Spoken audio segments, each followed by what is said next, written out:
ಒಂದು 2 ದಿವಸ ಬಿಟ್ಟು ಅದನ್ನು ಕೇಳಿದ್ರೆ ವಾತಾವರಣ ತಿಳಿ ಇರ್ತೈತಿ, ತಣ್ಣಗಿರ್ತೈತಿ.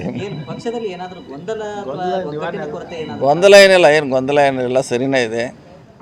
ಸೊ ನಾವು ಹೇಳೋದು ಒಂದು, ಅದು ಮಾಧ್ಯಮದಲ್ಲಿ ಕೊನೆಗೆ ಎಂಡಿಗೆ ಪ್ರಸಾರ ಆಗೋದು ಬೇರೆ ಆಗೋದ್ರಿಂದ ಈ ಗದ್ದಲ ಆಗ್ತದೆ. ಅದಕ್ಕೆ ಅದಾಗಬಾರ್ದು ನಾವು ವಿನಂತಿ ಮಾಡ್ಕೊಂತೀವಿ. ಇಲ್ಲಿ ಕೂಡ ಅದನ್ನೇ ಮಾಡ್ತೀವಿ. ಏನು ಹೇಳಿರ್ತೀವಿ ಅಷ್ಟು ಹೋದರೆ ನಮಗೂ ಒಳ್ಳೇದಾಗುತ್ತೆ, ಪಕ್ಷಕ್ಕೂ ಒಳ್ಳೇದಾಗ್ತೈತಿ. ಇಲ್ಲಾಂದ್ರೆ ಗೊಂದಲ. ಹೌದ್ರಿ, ಸ್ಥಾನಮಾನಗಳು ಯಾವುದೇ ಸಿಕ್ಕರೂ ಅವ್ರವ್ರ ಕೆಪಾಸಿಟಿಗಳ ಮೇಲೆ ಸಿಗ್ತವೆ ಅನ್ನುವಂಥದ್ದನ್ನು ಕೂಡ ಡಿ.ಕೆ. ಹೇಳೋ ಪ್ರಕಾರ ಅದು ಕರೆಕ್ಟ್. ಮತ್ತು ಹಂಗೆ ಸುಮ್ಮನೆ ಕೊಡೋಲ್ಲ, ಪಾರ್ಟಿಯವ್ರು ಹೆಂಗೆ ಕೊಡ್ತಾರೆ, ಅವ್ರ ಕೆಪಾಸಿಟಿ ನೋಡೇ ಕೊಡ್ತಾರೆ. ಮತ್ತು ಸುಮ್ಮನೆ ಎಲ್ಲರಿಗೂ ಹೋಗೋರಿಗೆ ಕೊಡ್ಲಿಕ್ಕೆ ಆಗೋಲ್ಲ. ಅವ್ರ ಸ್ಥಾನಮಾನ ಕೊಡೋದು ಅದು ಅವ್ರ ಸ್ಥಾನಮಾನದ ಆಧಾರದ ಮೇಲೆ, ಅವ್ರ ಕೆಪಾಸಿಟಿ, ಅವ್ರ ಪಾಪ್ಯುಲಾರಿಟಿ ಮ್ಯಾಗೆ ಕೊಡ್ತಾರೆ. ಅದೇನು ಪ್ರಶ್ನೆ ಇಲ್ಲ. ಬೆಳಗ್ಗೆ ಬರ್ತಾರೆ, ಬೆಳಗ್ಗೆ ಬರ್ತಾರೆ. ಆಮ್ಯಾಗೆ ಚಿಕ್ಕೋಡಿ ಬೆಳಗಾವಿ ಸಭೆ ಮಾಡ್ತಾರೆ ಬೆಳಗ್ಗೆ ಜಿಲ್ಲೆ. ಸೊ ಆಮೇಲೆ ನಾಡ್ದವರು ಹುಬ್ಬಳ್ಳಿ, ಧಾರವಾಡ, ಗದಗ, ಬಾಗಲಕೋಟೆ ಮತ್ತು ಬಿಜಾಪುರ, ಹಾವೇರಿ. ಇಲ್ಲ, ನಮ್ಮ 2 ಜಿಲ್ಲೆ ಇಲ್ಲೇ ಬೆಳಗಾವಿಯಲ್ಲೇ, ಚಿಕ್ಕೋಡಿ. ಅದು ಮಿಕ್ಕಿದ ಅಲ್ಲೇ ಹೋಗ್ತಾರೆ. ಬೆಳಗ್ಗೆ 11 ಗಂಟೆಗೆ, ಬೆಳಗ್ಗೆ 11 ಗಂಟೆಗೆ ಸಭೆ. ಕಾಂಗ್ರೆಸ್ ಕಚೇರಿ ವಿಚಾರದಲ್ಲಿ ಯಾಕೆ ಕ್ರೆಡಿಟ್ ವಾರ ಶುರುವಾಯಿತು? ಯಾಕಂದರೆ ಎಲ್ಲರೂ ಕಾಂಟ್ರಿಬ್ಯೂಟ್ ಇದೆ ಸರ್. ಅದು ನಾವು ಅದನ್ನೇ ಹೇಳುವಂಥ ಪ್ರಯತ್ನ ಮಾಡಿದ್ವಿ. ಯಾರ್ಯಾರ್ದು ಶ್ರೇಯಸ್ಸಿದೆ, ಅದು ಯಾರ್ಯಾರು ಏನು ಕಾಂಟ್ರಿಬ್ಯೂಷನ್, ಎಲ್ಲರದ್ದು ಹೆಸರು ಬರ್ಬೇಕಂತ ಹೇಳಿದ್ದು ಅಷ್ಟೇ. ಯಾರೋ ಒಬ್ರಿಗೆ ಹೋಗ್ಬಾರ್ದು ಶ್ರೇಯಸ್ ಅನ್ನೋದು ನಮ್ಮ ಉದ್ದೇಶ ಅಷ್ಟೇ, ಆ ಥರಲ್ಲಿ ಏನಿಲ್ಲ. ಸೊ ಯಾರ್ಯಾರು ಎಷ್ಟು ದುಡ್ಡು ಕೊಟ್ಟಾರ, ಯಾರ್ಯಾರು ಕಟ್ಟಿದಾರ, ಅದನ್ನೇ ಹೇಳೋದಿಲ್ಲ. ಎಲ್ಲರೂ ಭಾಳ ಚೆನ್ನಾಗಿ ಕೊಟ್ಟಿದ್ದಾರೆ. ಸುಮಾರು ಒಂದು 50 ಜನ ಇರ್ಬೋದು, 100 ಜನನೂ ಇರ್ಬೋದು. ಎಲ್ಲರದ್ದು ಅದ್ರಾಗ ಪಾತ್ರ ಇದೆ. ಸೊ ಅದು ಎಲ್ಲರಿಗೂ ಶ್ರೇಯಸ್ಸ, ಹೆಸರು ಪ್ರಸ್ತಾಪ ಆಗಬೇಕು ಹೇಳಿದೆ, ಅಷ್ಟೇ ಉದ್ದೇಶ.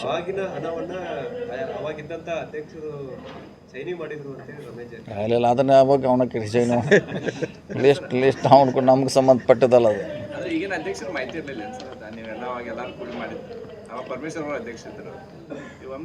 ಹಾಂ, ಆವಾಗ ಪರಮೇಶ್ವರ್ ಅವ್ರ ಅಧ್ಯಕ್ಷತೆ ಆ ಟೈಮ್ನಾಗ ಆಗಿದ್ದು ಅದು. ಎಲ್ಲ ಅದು ಗೊತ್ತಿದೆಯಲ್ಲ, ಕನ್ಫ್ಯೂಸ್ ಆಗಿದೆ. ಅವರಿಗೆ ಮಾಹಿತಿ ಕೊರತೆ ಗೊತ್ತಿಲ್ಲ. ಆದರೂ ಕೂಡ ಅದನ್ನು ನಾವು ಹೇಳಿದ್ದೀವಿ, ಈ ಥರ ಇದೆ ಅದು ಅನ್ನತ್ಲೇ ಕನ್ವಿನ್ಸ್ ಆಗಿದ್ದಾರೆ ಅಷ್ಟೇ. ಹಿಡಕಲ್ ಡ್ಯಾಮ್ದಿಂದ 10 TMC ನೀರು ಹುಬ್ಬಳ್ಳಿ ಧಾರವಾಡ ಇಂಡಸ್ಟ್ರಿಯಲ್ ಯೂಸ್ ಸಲುವಾಗಿ ಡ್ರಾ ಮಾಡಲಿಕ್ಕೆ ಕೆಲಸ ಸ್ಟಾರ್ಟ್ ಆಗಿದೆ. ತಮಗೇನಾದ್ರೂ ಗಮನಕ್ಕೆ ತಂದಿದ್ದಾರೆ? ಇಲ್ಲ, ಮೊನ್ನೆ ಅವರು ಮಾಜಿ ಮೇಯರ್ ಬಂದು ನನಗೂ ಹೇಳಿದ್ದಾರೆ. ಇಲ್ಲ, ಸರ್ಕಾರದಿಂದ ಅಧಿಕೃತವಾಗಿ ಗೊತ್ತಿಲ್ಲ. ಬಹುಶಃ ಅದು ಎಲ್ಲಿಗೆ ಹೋಗ್ತಾರೆ ಚೆಕ್ ಮಾಡ್ಬೇಕು. ಯಾಕಂದರೆ ಅದು ಬೇರೆ ಕಡೆ 2-3 ಕಡೆ ಹೋಗ್ತಾ ಇದೆ, ಅಲ್ಲಿಗೆ ಹೋಗ್ತಾ ಇದೆ, ಚೆಕ್ ಮಾಡಬೇಕಿದೆ. ಯಾಕಂದರೆ ಅದು ಕಿತ್ತೂರು ಕಾನ್ಸ್ಟಿಟ್ಯೂನ್ಸಿ ಕೂಡ ಕೆರೆ ತುಂಬಲಿಕ್ಕೆ ಹೋಗ್ತಾ ಇದ್ದಾರೆ. ಅದು ಅಥವಾ ಇದನ್ನು ಚೆಕ್ ಮಾಡಬೇಕಾಗಿದೆ. ಯಾಕಂದ್ರೆ ನಮ್ಮ ಕಿತ್ತ ಅಲ್ಲೇ ಹತ್ತಿರ, ಅಲ್ಲೇ ಮಲಪ್ರಭಾ ಇದೆ. ಅದನ್ನು ಬಿಟ್ಟು ಇಲ್ಲಿ ಹಾಕೋದ್ರೆ ನನಗೂ ಕೂಡ ಇಲ್ಲ, ಹಣ ಬಿಡುಗಡೆ ಮಾಡಿದಾಗ ಮಾಡೋಕ್ಕಾಗೋಲ್ಲ. ಹಣ ಬಿಡುಗಡೆ ಆಗಿರ್ತೈತಿ, ಸರ್ಕಾರದಾಗ ಮಂಜೂರಿ ಆಗದೆ ಕೆಲಸ ಪ್ರಾರಂಭ ಆಗೋದಿಲ್ಲ. ಪ್ರಪೋಸಲ್ ಕಳಿಸಿದ್ರು ಅಂತ ಸರ್. ಲಾಂಗ್ ಬ್ಯಾಕ್ ಪ್ರಪೋಸಲ್ ಬಂದಿತ್ತು. 10 TMC ಇಂಡಸ್ಟ್ರಿಯಲ್ ಯೂಸ್ ಸಲುವಾಗಿ 10 TMC ಬೇಕು ಅಂತ. ಆಮೇಲೆ ಇವರು ಕೇನಿಯಂದವರು ಬರ್ತಿದ್ರು ಅಂತ, ಗೌರ್ಮೆಂಟ್ ಲೆವೆಲ್ದಲ್ಲಿ ಡಿಸಿಷನ್ ಆಗಬೇಕು ಅಂತ. ಈಗ ತಾವು ಅಧ್ಯಕ್ಷರಾದಿರಿ sir, Hidkal dam water users committee ಅಧ್ಯಕ್ಷ ಇದ್ದೀರಿ. ಇಲ್ಲ, ನಮಗೆ ಗಮನಕ್ಕೆ ಬಂದಿಲ್ಲ. ಅವ್ರು ಏನಾರು ತಮ್ಮಲ್ಲಿ ಅಂತ ಕೊಟ್ಟರೆ ನಮಗೆ ಮಾಹಿತಿ ಇಲ್ಲ, ಅಧಿಕಾರಿಗಳಿಗೆ ಹೆಚ್ಚು ಮಾಹಿತಿ ಇಲ್ಲ. ಅದು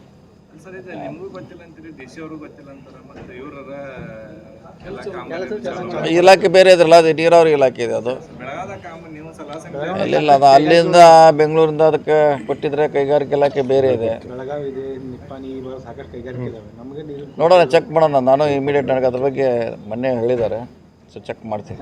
ಏಪ್ರಿಲ್ ಮೇ ಬಂತಂದ್ರೆ ನೀರಿಗೆ ಬೆಳಗಾವಿ ಸಿಟಿಗೇನೆ ತೊಂದರೆ ಆಗುತ್ತೆ. ಸೊ ಅಂಥದ್ರಲ್ಲಿ ಮತ್ತೆ ಬೇರೆ ಕಡೆ ನೀರನ್ನು ಇಲ್ಲ, ಅದ್ರ ಬಗ್ಗೆ ನೋಡಿ ಗಂಭೀರವಾಗಿ ಸ್ವಲ್ಪ ಪರಿಗಣಿಸ್ತೀವಿ. ಇಮಿಡಿಯೇಟ್ ಚೆಕ್ ಮಾಡ್ತೀವಿ. 1 ವರ್ಷ ಮಳೆ ಆಗದೆ ಇದ್ರಂತೂ ಪರಿಸ್ಥಿತಿ ಈಗ ಸಾಕಷ್ಟು ನೀರು ಹೋಗ್ತಾ ಇದ್ದಾರೆ. ಅನುಮತಿ ಇಲ್ಲದೇ ಜಾಗಬೇಲ್ ಮಾಡಿದ್ರು, ಅದು ಕೂಡ ವಿವಾದ ಇದೆ. ನೋಡೋಣ, ಅದ್ರ ಬಗ್ಗೆ ಮಾತಾಡ್ತೀನಿ. ಹಾಂ, ಓಕೆ.